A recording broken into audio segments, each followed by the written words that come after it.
जमुना दास धर्मदार trust नाम का एक प्राइवेट ट्रस्ट है जी झुमरी तिलैया में। जी उसकी ज़मीन थी 48.36 डिसमिल, जी जिस ज़मीन को पंचदेव कंस्ट्रक्शन प्राइवेट लिमिटेड जी निदेशक श्री खिरू सौ को हम्म, 48.36 डिसमिल ज़मीन 2 करोड़ 25 लाख रुपए का भुगतान लेकर सेल एग्रीमेंट किया गया।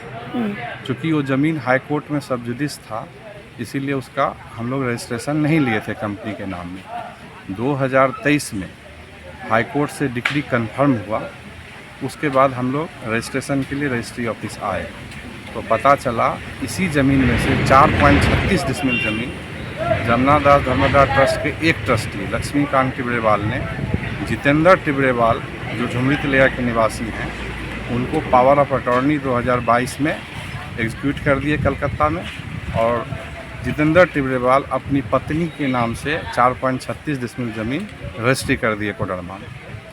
तो हम लोग को पता चला। इसके बाद जब हम लोग तहकीकात किए तो कई लोगों के साथ हमारे ही ज़मीन में सेल एग्रीमेंट किया गया। जैसे एक किशोर यादव से 10 लाख रुपया लेकर के 96 स्क्वायर फीट ज़मीन उनको दे दिया गया।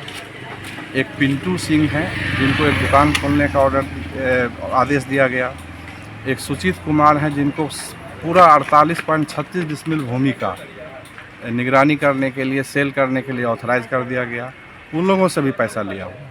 और कई लोग हैं, एक सुनने में आया है रवि केडिया हैं, उनसे भी पैसा लिया गया है, वो भी एग्रीमेंट किए हुए हैं।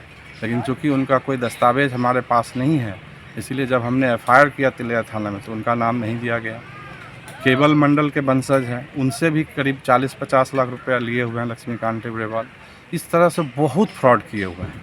मतलब हमारे साथ 2 करोड़ 25 लाख का फ्रॉड हुआ। इसके अलावे हमारे अनुमान से 2 करोड़ रुपया और वसूले हैं इसी ज़मीन के नाम पर। इसीलिए हम लोग केस किए। तो केस करने के बाद 3 नोटिस दिया गया आयोग के द्वारा, तो वो यहाँ उपस्थित नहीं हुए आयोग के समक्ष। फिर एसीजीएम कोर्ट कोडरमा के द्वारा वारंट निर्गत किया गया। तो वारंट निर्गत होने के बाद आयोग उनको गिरफ्तार करने गई थी कलकत्ता। गिरफ्तार भी हुए, लेकिन अलीपुर कोर्ट में उनको रिलीफ दिया गया, जो आप 2 सप्ताह के अंदर कोडरमा एसीजीएम कोर्ट में जाके सरेंडर कीजिए। तो आज वो अभियुक्त आए हुए हैं। यही पूरी कहानी है।